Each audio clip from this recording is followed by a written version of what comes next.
હમણાં ગુરુવરી મહંત સ્વામી મહારાજને એક વ્યક્તિએ પત્ર લખ્યો કે 4-5 વેપાર બધા ભેગા થઈ ગયા, ખોલતા તો ખોલી નાખ્યા, પણ હવે ભાર બહુ રહે છે મગજ ઉપર. તો તમે એક વાક્યમાં ઉપાય આપો. મહંત સ્વામી મહારાજે એક જ વાક્ય લખ્યું. આમે એ તો બહુ મિતભાષી છે, ઓછું બોલે છે. મહંત સ્વામી મહારાજે લખ્યું કે ધીરજ રાખીને મંડ્યા રહેવું એટલે બધા કામ થશે. કેટલી સરસ વાત છે આ! ધીરજ રાખીને મંડ્યા કરવું. તમે પેલો કરોડિયો ચડે ને, તમે એને પાડો એટલે પછી શું કરે? નીચે પડીને તરત પહેલું કામ શું કરવાનું? ચડવાનું ચાલુ. તમે જોજો ને 10 વાર પાડશો ને 10 વાર 11મી વખત ચડશે. એ કોઈ દિવસ એમને કહે હવે આપણાથી નહીં થાય. એ થાય જ. તો એ બીજો મોટો સદગુણ છે કે પ્રચંડ પુરુષાર્થ હંમેશા કરતા રહો.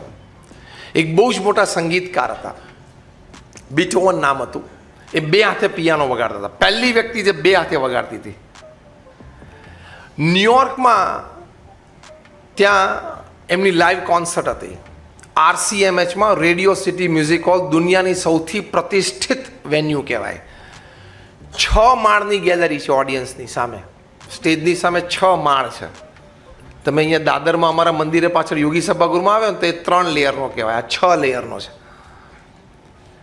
મર્સિડીઝ કે પેપ્સી કે કોક જેવી મોટી કંપનીઓનું પ્રોડક્ટ લોન્ચિંગ ને બધું ત્યાં થતું હોય. ત્યાં ચાર્લી ચેપ્લિનથી માંડીને બધાએ પરફોર્મ કર્યું છે. એ RCMHમાં, રેડિયો સિટી મ્યુઝિક હોલમાં બીટોવને વગાડ્યું અને 6000ની કેપેસિટી છે ઓડિટોરિયમની. Packed auditorium. અને બધા મંત્રમુગ્ધ થઈ ગયા અને તાલીઓ પાડીને સ્ટેન્ડિંગ ઓવેશન પર આવી ગયા. કાર્યક્રમ પત્યો એટલે પ્રેક્ષક ગણમાં એક એમનો ચાહક, એમનો ફેન બેઠેલો. એ દોડીને સ્ટેજ ઉપર આવીને બીથોવનનો હાથ પકડ્યો કે સર.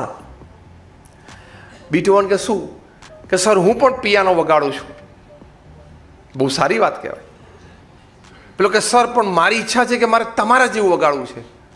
સર કે સારું, એમાં શું, વગાડાય. ઠંડા કલે જે બીટોવન જવાબ આપે. પેલો કે સર પણ હું તમારી જેવું વગાડી શકું? બીટોવન કે પહેલા તું વિશ્વાસ રાખ કે તું મારા જેવું વગાડી શકીશ. તું આ શંકા મનમાં ન રાખ. Don't doubt your self.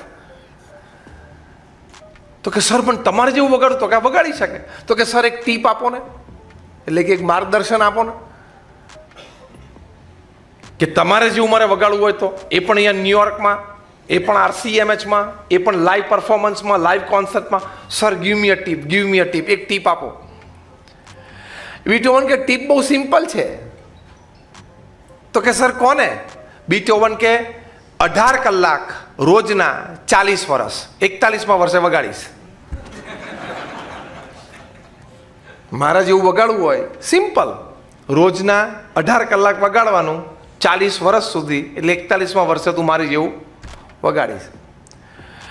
એ કક્ષાએ પુરુષાર્થ વગર પહોંચાતું જ નથી. પ્રચંડ પુરુષાર્થ. તમે શું પછી કહીશું નહીં, પછી એમાં કશું ના હોય. એક્શન ખબર પડી ગઈ તમને? એક તો તમાકુ ચોડે, બગાસું ખાતો હોય અને પછીની એને ખબર નથી એટલે કોકને પૂછ્યા શું પછી શું ચાલે? કશું નહીં, તારે કંઈ કરવાનું જ નથી, તારે આખી જિંદગી આમ જ કરવાનું છે.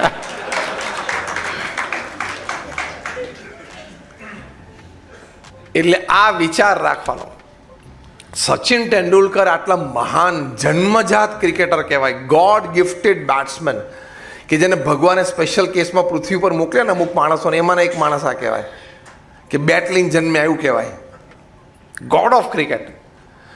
એમને 20 વર્ષ આંતરરાષ્ટ્રીય ક્રિકેટના પૂરા થયા. ટાઈમ્સ ઓફ ઇન્ડિયા એમનો ઇન્ટરવ્યુ લીધેલો, આખી પૂર્તિ હતી. એ પૂર્તિ હજી મારી પાસે કોપી છે. એમાં એમને પૂછ્યું કે તમારી સફળતાનું રહસ્ય શું? આટલા ટેલેન્ટેડ માણસ જેની પાસે આવડી મોટી કળા, એ પણ એમની સફળતાના રહસ્ય માટે શું બોલ્યા કે 20 વર્ષ અત્યારના, અને એ પહેલાં 4 વર્ષ હું નાનો હતો ત્યારથી રમતો, એટલે કે 24 વર્ષના મારા ક્રિકેટમાં 365 દિવસ વર્ષના એમાંથી એક પણ દિવસ એવો નથી કે જ્યારે સવારે 6 વાગે નેટ ઉપર જઈને પહેલો બોલ ના રમ્યો હોય. પહેલા 500 બોલ રમવાના. 24 વર્ષમાં એક પણ દિવસ બાકી નહીં. ત્યારે પેલા આશ્ચર્યથી પૂછ્યું કે સર તમે આગલા દિવસે સેન્ચુરી કે ડબલ સેન્ચુરી કરી હોય તો, એટલે કે તમે સારા ફોર્મમાં હો, નિકમાં હો, તો સચિન બોલ્યા તો પણ બીજા દિવસે સવારે 6 વાગે નેટ પર પહોંચી જ જવાનો. આ નિયમ જ પૃથ્વી ઉપર ગમે ત્યાં હોય. એટલે નીતિમત્તા, આવી નિયમિતતા, પુરુષાર્થ, શ્રદ્ધા, એનાથી કામ થાય જ. તમે દિલ્હીનું અક્ષરધામ જોયું હશે. કેટલે દિલ્હીનું અક્ષરધામ જોયું છે? હાથ ઊંચો કરો. લગભગ બધાએ. 110 એકર ઉપર એ અક્ષરધામ પ્રમુખ સ્વામીએ સંકલ્પ કર્યો 5 વર્ષમાં પૂરું કરવું છે. પહેલાં તો દિલ્હીમાં યમુનાના કિનારે 110 એકર જગ્યા. દિલ્હીમાં તમે કોઈને પણ મળો ને તો એમ કે મંગળ ઉપર તારે પ્લોટ જોતો હોય ને તો અપાઈ દઉં, દિલ્હીમાં રહેવા દે, એવું તંત્ર છે બધું ત્યાં. એ યમુનાના કિનારે. એ રેસિડેન્શિયલ ને કોમર્શિયલ પ્રોજેક્ટ નહીં, બાંધીને વેચવાનો નહોતો. હા, પથ્થરનું બાંધકામ પાછું. સોમપુરા જેણે અક્ષરધામ ડિઝાઇન કર્યું, એ સોમપુરાએ કીધું કે સ્વામી 35 વર્ષ થશે આ બાંધતા. ઘણા બધા પ્રોજેક્ટ ઉત્તર ગુજરાતમાં બીજા 2-3 સંપ્રદાયોના ચાલે છે. 70 વર્ષ પૂરા થયા, ત્રીજી પેઢી કામ કરે છે. નકશી કામ હજી પૂરા નથી થયા, અને અક્ષરધામના લેવલના જ પ્રોજેક્ટ છે. પ્રમુખ સ્વામી કે મારે 5 વર્ષે જોઈએ છે, કરવો જ છે. તો કે સ્વામી એટલા કારીગરો જ નથી, તમને વધુમાં વધુ 2-2.5 હજાર કારીગરો મળે. આમાં 7,000 કારીગરો, 5,000 કારીગરો, એ લેવલના ફિગર્સથી અમુક ટાઈમ પીરિયડથી કામ કરતા હોય ત્યારે બધું કામ થશે. પ્રમુખ સ્વામી મહારાજે વિચાર્યું, પહેલાં બેન્ચમાર્ક બાંધી દીધો કે 5 વર્ષમાં કરવું જ છે. હવે શું જોઈએ નક્કી કરો. જો મહાપુરુષો આવી રીતે કામ કરતા હોય, this is human in man. First decide the goal, કે અહીં જવું છે. તો કે રસ્તો નથી, એ રસ્તો પછી હું કરી લઈશ, પહેલાં ક્યાં જવું છે નક્કી કરી નાખો. ખબર પડી? ક્યાં અને કેટલે. પ્રમુખ સ્વામી મહારાજ નક્કી કર્યું કે 5 વર્ષમાં કરવું છે. સોમપુરા કે 35 વર્ષ થાય, જે મંદિરોના બાંધકામ કરતા હોય, ડિઝાઇન કરતા હોય. પ્રમુખ સ્વામી મહારાજ જો નક્કી હતું ને તો ઉપાય સૂજ્યો. આ વાત લઈને ઘરે જજો આજે. કઈ વાત? નક્કી હશે તો ઉપાય મળશે જ. પ્રમુખ સ્વામી મહારાજે કહ્યું કે આ બધા કારીગરોને ભેગા કરો અને આપણે બધાને કહીએ કે તમારા ભત્રીજા હોય, ભાણિયા હોય, તમારા કાકા મામા હોય, કારણ કે તમારા પરિવારમાં એના લોહીમાં કળા તો હોય જ, પણ એટલું કામ ના મળતું એટલે કોઈકે ગામમાં કરિયાણાની દુકાન ચાલુ કરી દીધી, કોઈએ ચાની કીટલી ચાલુ કરી દીધી. એ બધાને આપણે પાછા બોલાવો અને એ બધાને છે ને 6 મહિના તમે ટ્રેનિંગ આપો. કારણ કે 2-4 વર્ષથી 5 વર્ષથી હાથ ચાલ્યો ના હોય તો જરા હાથ સફાઈ કરવી પડે ને, એટલે કે તમે શીખવાડો. એનો ખર્ચો અમે આપશું. થોડો પથ્થર બગડેલો વાંધો નહીં, પણ તમે શીખવાડો. આ લોકોને ગમ્યું.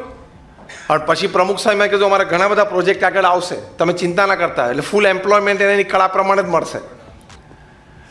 અને એ રીતે બધાએ રાજસ્થાનમાં અને ઓરિસ્સામાં ગામડાઓમાં અમારા સંતો ફર્યા.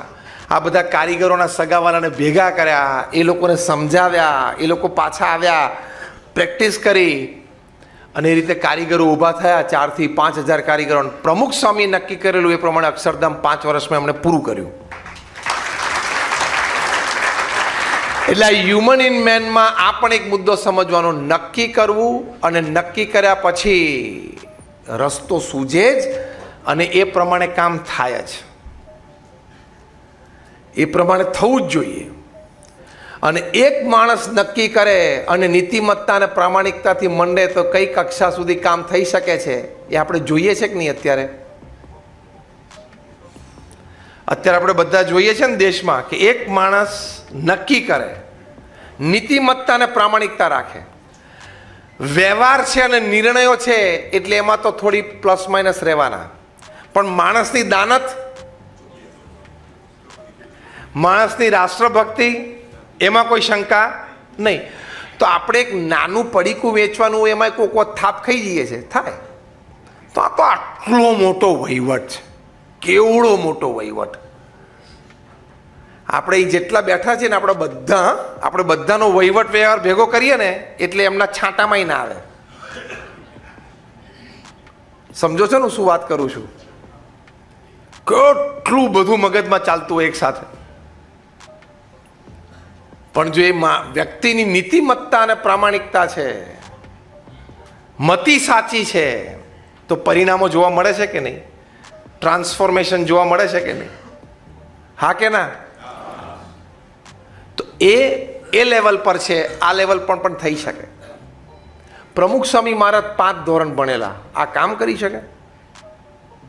પણ નીતિમત્તા અને પ્રામાણિકતા, ઓછું ભણતર હોય પણ તમારીમાં આ હોય, મહેનત હોય, તો આગળ વધાય કે નહીં?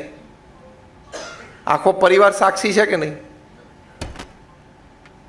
આ જ ભણતર, જે તમારું ગણતર થયું ને, એ ભણતર તો આ બહુ જ મોટો સદગુણ છે. બીજી મોટી વાત, માનવમાં માનવતા, એમાં વ્યસન મુક્તિ ખાસ નિયમ રાખીને રાખજો. જેટલા તમે લોકો અહીંયા બેઠા છો ને વ્યસન કરતા હશો, કારણ કે તમાકુ માણસ માટે બનેલી, હા કે ના? બોલો. કારણ કે માણસ માટે બનેલી હોય તો પૌષ્ટિક થવી જોઈએ ને, તમને શરીરમાં કંઈક 2 તત્વ સારા આપવા જોઈએ ને. એના બદલે તો કેન્સર કરે છે.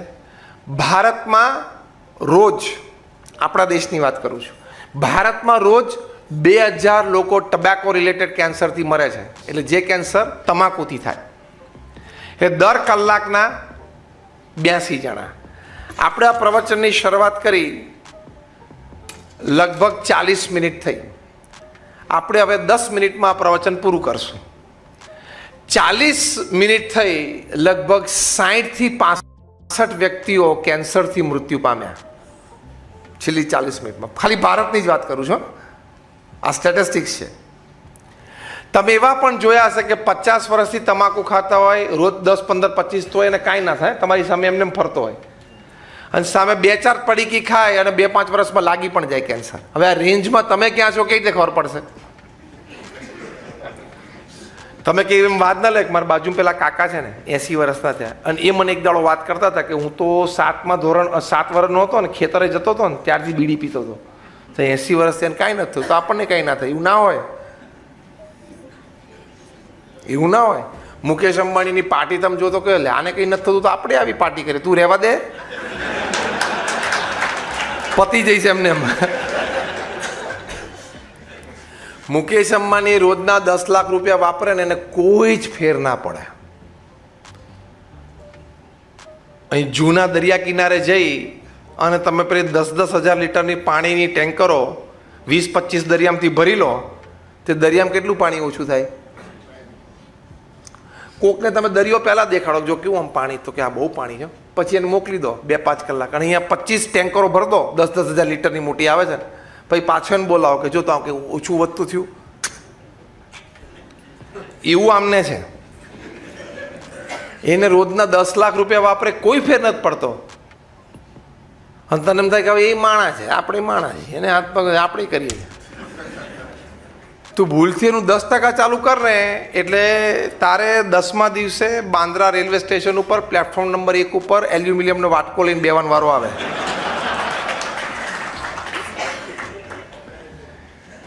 ટૂંકમાં કયું વાત શીખવાની? એના વાદે કરાય નહીં. એમ પેલો 80 વર્ષનો ડોહો ખાતો હોય ને કે આ 50 વર્ષથી ખાય છે, એના વાદે ચડી ના જવાય, કારણ કે એને થતું મન કંઈ નહીં થાય, થશે. તમે જે વ્યસન કરો છો ને, એની માટે આજે મારે એક આક્ષેપ મૂકવો છે. મૂકી દો. જે વ્યસન કરતા હોય એના માથે એક આક્ષેપ મૂકવો, આરોપ મૂકવો છે. તમારા બધાની પરવાનગીઓ તો વડીલોની તો 2 બાજુથી મળી ગઈ, પહેલી લાઈનમાંથી. હવે તમે બધા કહો, મૂકું? તો આક્ષેપ એ છે કે તમે તમાકુ મોઢામાં મૂકો છો એટલે સાબિત થઈ ગયું કે તમને તમારા પત્ની, તમારા સંતાનો અને તમારા મા બાપ પ્રત્યે કોઈ પ્રેમ નથી. હવે આ વાત કેમ હું તમને સમજાવું, હવે તમને કનેક્શન દેખાડું. કારણ કે તમે મોઢામાં તમાકુ મૂકો અથવા સિગરેટ મોઢામાં મૂકો એટલે કેન્સરની શક્યતાઓ તમે વધારો છો. એટલે સબકોન્શિયસ માઇન્ડમાં શું થયું કે ભલે મને કેન્સર થાય, ભલે મારી પત્ની વિધવા થઈ જાય, મને એની કોઈ પડી નથી, ભલે મારા નાના દીકરા દીકરી બાપ વગરના થઈ જાય, મને એની કોઈ પડી નથી, ભલે મારા વૃદ્ધ મા બાપને બિચારાને કોઈ સેવા કરનારો મટી જાય, મને આ પડીકી વધારે વાલી છે એવું સાબિત થયું ને.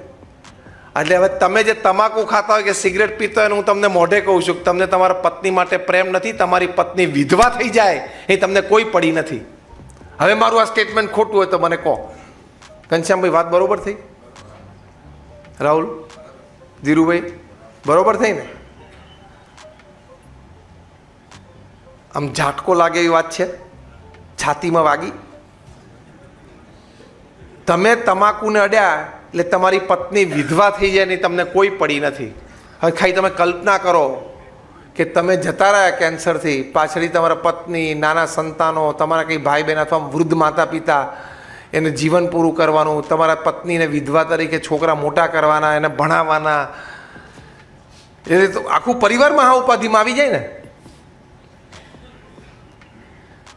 અને ભૌતિક વ્યવસ્થા તો નાની મોટી થઈ, ઇમોશનલ સપોર્ટ કેવો તૂટી ગયો. કોણ એવું ઈચ્છો છો કે તમારી પત્ની વિધવા થાય? એ આંગળી ઊંચી કરો. સીધો હાઈ ડોઝ જ આપું છું, શું છૂટે. કોઈ એવું ઈચ્છતા નથી કે તમારા પત્ની વિધવા થાય, પણ તમે તમાકુ ખાવ છો તો ઇનડાયરેક્ટલી તો એવું થઈ જ ગયું. કેમ લાગે છે વાત? વાત કેમ લાગે છે? આમ ખોલીને નથી બોલતા કોઈ, આમ જેમ ખુલીને બોલવું જોઈએ ને, રણકાર નથી આવતો. કારણ કે ઘણા તો પડીકી ખિસ્સામાં રાખી હશે અત્યારે, અને પાછું રાહ જોતા હશે કે હવે જો સ્વામી 10 મિનિટમાં પતાવે તો મારો ટાઈમ થઈ ગયો છે.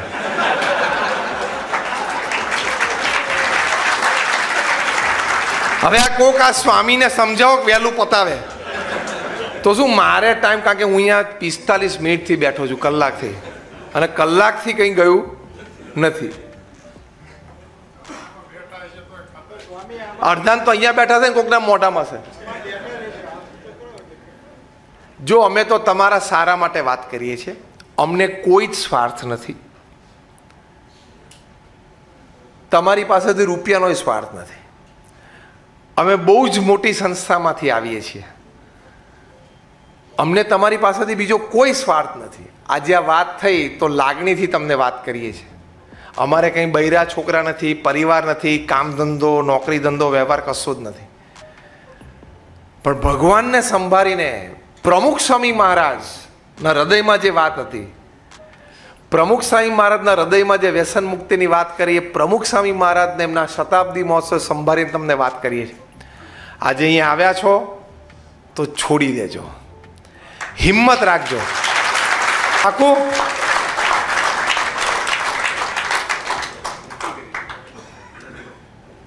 એટલે તમે ચરોતરમાં જાઓ ને જ્યાં તમાકુ ઉગે છે, દુનિયાનો એકમાત્ર પાક આ એવો છે કે જેના ખેતરને વાડ હોય નહીં. તમે રોડ, હું તો ત્યાં ભણ્યો છું, મેં મારી કોલેજ ત્યાં કરી છે. રોડ હોય, રોડ પછી ફૂટપાથ હોય, ને ફૂટપાથ પછી ખેતર ચાલુ થઈ જાય. કેમ? તમાકુના ખેતરને વાડ હોય નહીં. કારણ આપીને સમજાવો. 2 માર્ક પરીક્ષામાં પૂછે ને, એમાં કેમ ના હોય? ઢોર ના ખાય છે ને મોટું સ્ટેટમેન્ટ ને પોળું સ્ટેટમેન્ટ, જે આપણે પિન પોઈન્ટ કરો. ગધેડા પણ ખાય તો શું અસર થાય? અત્યારે છે ને આ પશુની ભાષા આપણને સમજાતી નથી, ભવિષ્યમાં સમજાશે. વિજ્ઞાન એ પણ લાવશે. જેમ આપણી ભાષા છે ને, એમ પશુઓની પણ ભાષા જ છે આખી વ્યવસ્થિત. આપણને ત્યાં કૂતરું ખાલી બસે છે, પણ એના બસવાના ટોન ઉપર નીચે એમાં બધી એક આખી ભાષા રહેલી છે, હકીકત છે. પણ અત્યારે આપણને જે એનાલિસિસ વિજ્ઞાન એટલું આગળ વધ્યું, એમ ભવિષ્યમાં આગળ વધશે તો બધું જ ખબર પડશે. તે દિવસે ખબર પડશે કે ભૂલથી કોઈ ખેતરમાં, એટલે કે તમાકુના ખેતરમાં ગધેડો મોઢું નાખવા જતો હશે ને, એટલે પાછળથી બીજો ગધેડો જે ભૂકે છે ને, એ શું કહેતો હશે? એટલે માણા જેવો છું.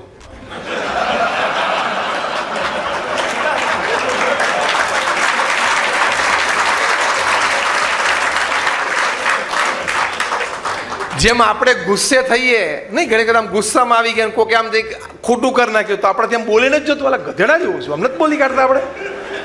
ના બોલી કાઢીએ આપણે એમ ઉતાવળે, ગુસ્સામાં હોય ને જરા ઉતાવળમાં હોય ને કંઈક ખોટું થઈ ગયું કોઈનાથી અને જરા આપણને ના ગમ્યું, જરા આપણે જરા આવેશમાં આવી ગયા ના બોલી કાઢીએ, એટલે ગધેડા જેવો છું, તો સમજણ પડતી નથી. એવું ગધેડો તમાકુના ખેતરમાં નાખે ને ત્યારે આપણે જેમ કોકને કે ગધેડા જેવો છું એટલે એને ગાળ દીધી કહેવાય ને, એમ ગધેડો એકબીજાને ગાળ દે ને ત્યારે આવું બોલે, એટલે માણા જેવો છું એવી ભાષામાંથી બહાર આવશે. ત્યારે આપણે સારું તો બહુ કરી, પછી બોલશે પાછું બીજી વાર ભોગીને કે આ પેલા હલકટ માણસ એનો ખોરાક છે, આપણે ખાનદાન માણસો, ખાનદાન ગધેડા, આપણે આમાં મોઢા ના નાખીએ.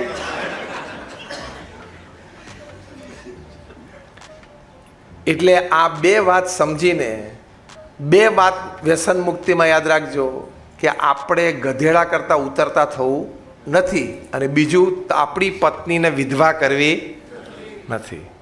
એટલું રાખીને આ બે વાત, આ છે ને તમારાથી વ્યસન ના છૂટે ને તો આ બે વાક્ય રોજ મનને સવારના પોરમાં, બપોરે, સાંજે, રાત્રે બોલજો. બોલવાની તો હિંમત કરજો, એટલું તો કરજો. તમાકુ મોઢામાં નાખો ને, હું ગધેડા કરતા નાનો થઈ ગયો એમ કે નાખજે ને, તું બોલ તો ખરો એકવાર મનમાં, એટલે એની ઇફેક્ટ આવવાની ચાલુ થઈ જશે. બોલો ને એટલે એની ઇફેક્ટ આવે. અને તમાકુ મોઢામાં નાખો ને ત્યારે એકવાર વિચાર કરનો કે આ પડીકી મારી પત્નીને વિધવા કરી શકે એમ છે ખરી, એવું એકવાર બોલીને પછી નાખજો, તોય 2, 4, 5 દિવસમાં એની ઇફેક્ટ આવશે.